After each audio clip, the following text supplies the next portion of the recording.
I won't back down.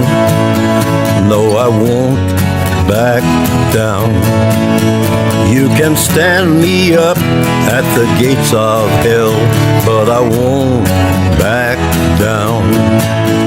Gonna stand my ground, won't be turned around. And I'll keep this world from dragging me down. Gonna stand my ground, and I won't back down. Hey, baby, there ain't no easy way out. Hey, I will stand my ground. Site deals in law and opinions based on law, not the whims of lawyers who swear an oath to lie for the better good, and their actions prove that's exactly what they do in a lot of cases. So, not to deal with that. In relation to local government, is it lawful? Well, Sydney Municipal Council versus the Commonwealth in 1904, HCA 50/1904, 1 CLR 208, handed down the 26th of April 1904, literally denied the state of New South Wales from having able to tax your land belonging to the Commonwealth. Well, we're the Commonwealth. How far that extends, it doesn't say. But the principles that come out in that case, if you sit down and take the time to read them, by the way, the three people who sat on it were Chief Justice, and another Justice. All three were framers of the Constitution, were fully conversant with what they were dealing with. But what was not put before the court was the fact in August 1902, New South Wales, who brought the case, the Municipal Council brought the case, but New South Wales had removed its Constitution, replaced it in direct contravention of 106 of the Constitution. It's gone. The state, nothing what the state did after that is lawful. Why do I say that? Because the state constitution continues subject to the Commonwealth Constitution. Now, I don't fully agree constitutionally with the decision of the court. That's my right. If I was to go and argue that case, I'd argue it a different way. Now, the next one is Commonwealth versus New South Wales, 1923. That districted fee simple, what it meant, and everything, how it's explained, and where it is in Chalice property, and the fact that it alienates the land from the Crown.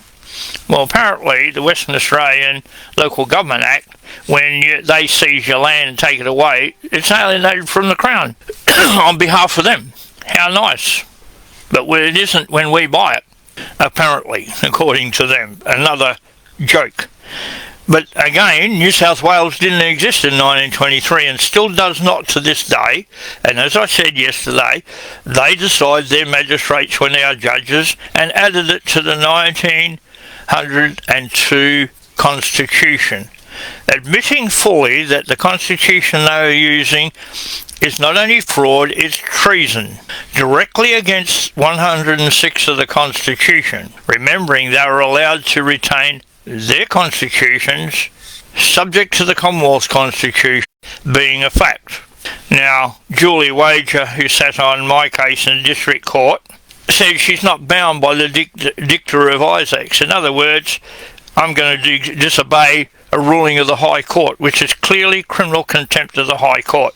I don't care what you think, Julie Wager. You can try and bring me before the District Court because somehow now you think you are the Chief Justice of the District Court.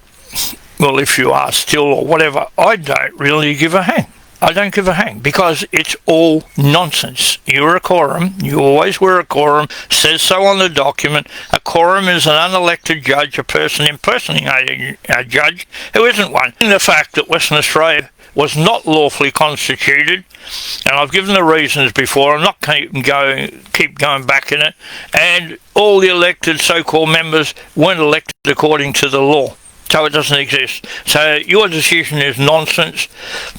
The decision after that by 3 more quorums in the Supreme Court, who sat without the authority of the Crown, and somehow this gentleman yesterday and Brian Shaw decided we won't go back to 1901. We'll start in the middle of the treachery committed by the Parliament, and we'll deal with issues after that. I was contacted or tried to contact by people I know involved with Brian Shaw. I don't care.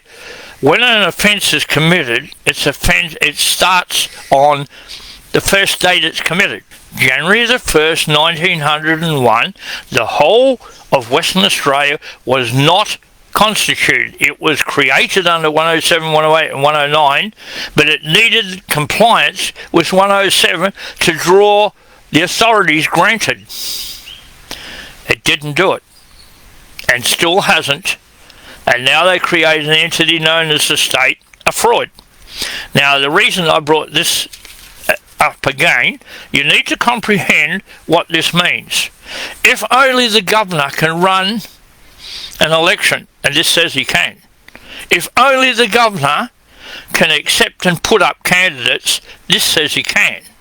And if only the governor can run the complete election through the civil service, which is under his control, not under a parliament, it's under the executive and the executive council.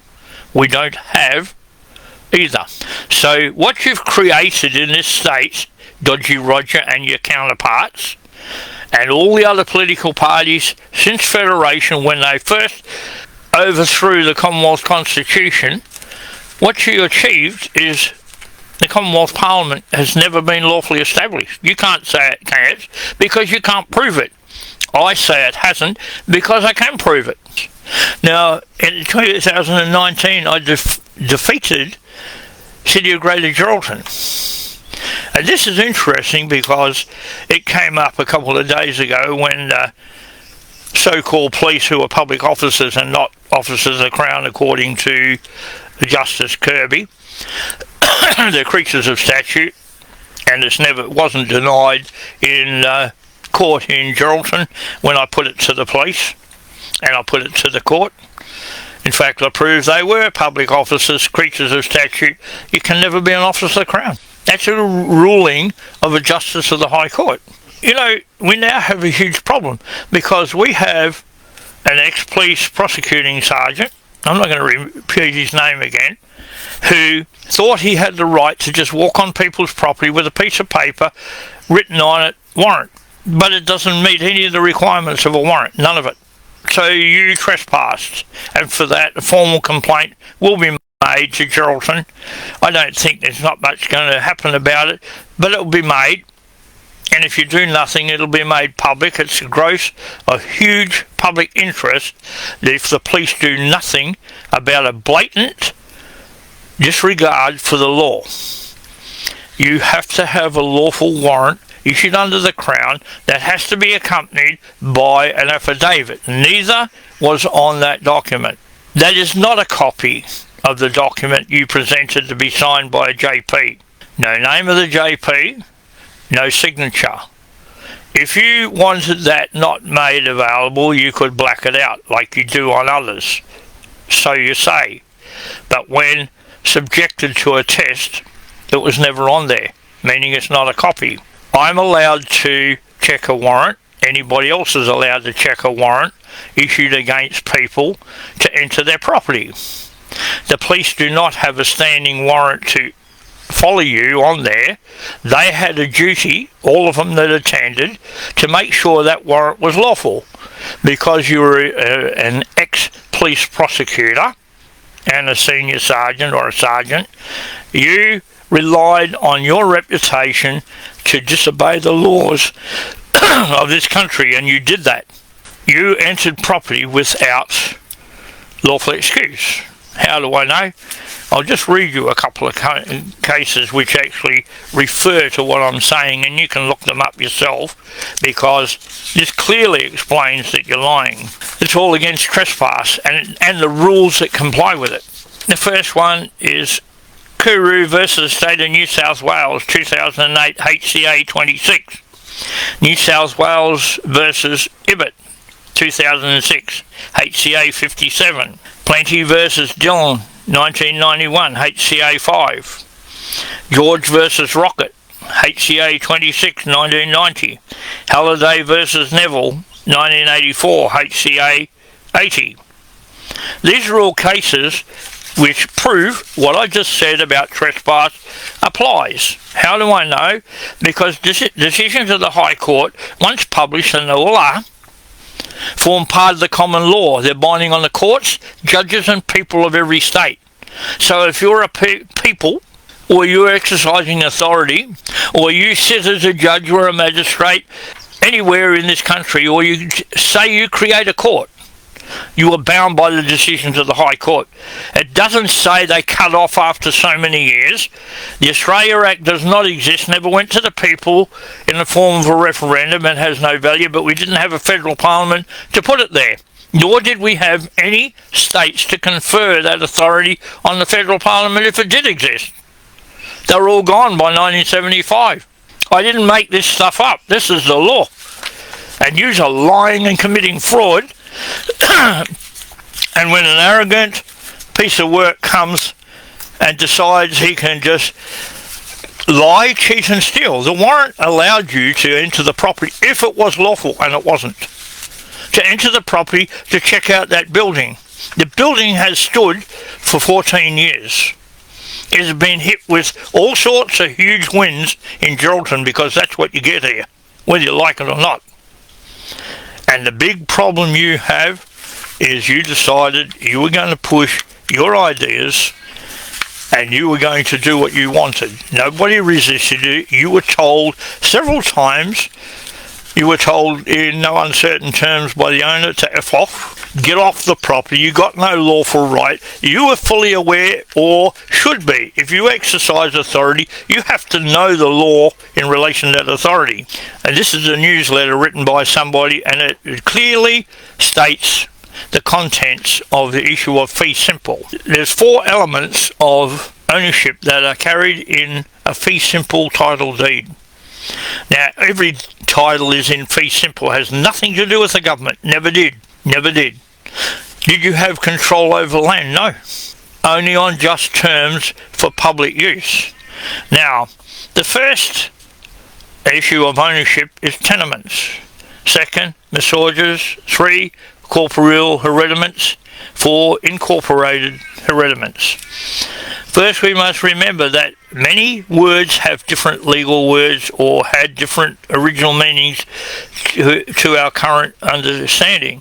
Therefore, the word tenement in one does not mean a hovel shack in a narrow sense. It simply means buildings. However, in the broader sense, as attached to fee simple grant, it means not only the land but everything of a permanent and solid nature attached to the land. So the buildings, the roads, and they are all attached to the land. 2. Messuages is a term for dwelling house. In essence, this ownership right is permission to build and live on the land. We don't need a permit from you. Laws of good governance would insist it was engineer approved. Well, we don't need an engineer approval if we build it ourselves, and you can't change that. At 3 and 4, we come to the herediments. These are things capable of being inherited, including not only land, but everything thereon. Corporeal herediments, the tangible physical elements of that inheritance. According to Blackstone's Commentaries on English Law 1765, still used in the High Court of Australia today, this consists of substantial and permanent elements of the land, the ground, soil or earth whatsoever, as arable, meadows, pastures, woods, moors, waters, marshes, furzes and heath. It legally includes buildings, as they use the land as their foundation. Water cannot be owned, but the land which holds it can. In its legal significance, land has an indefinite extent both upwards and downwards to the centre of the earth. That is a complete breakdown of fee simple according to Chalice Real Property 3rd edition. So in relation to local government, which is a company, and it is set up as a corporation according to that, if it was lawful at federation, we would have reference to control over land. It doesn't give them. It gives the states, which are created under the Constitution of Western Australia, never was, and all the others rejected it also. They dumped their authority over land if it ever was, but they didn't have it. The states were given the right to set up municipal authority, like there was before federation. A municipal authority looks after roads, footpaths and parks. Nothing more. If you decide you want them to have more, put it to the people. You put it to us that therefore we would be able to do what we want, and you could do what you want. You wanted to continue local government. We said no. You wanted to establish. We said no. You wanted to empower them. We said no. You wanted to allow them to make bylaws. We said no. The people, it wasn't just not continued, it was denied. Supreme, absolute and uncontrollable authority remains with the people. We denied you the right to continue it, establishment, empower it and authorise it to make laws. So you don't have it.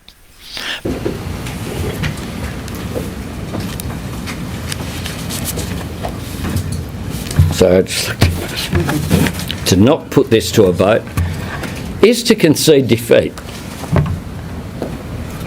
You only win when you run on the field and engage. And let me tell you, my government is engaged. We're all in.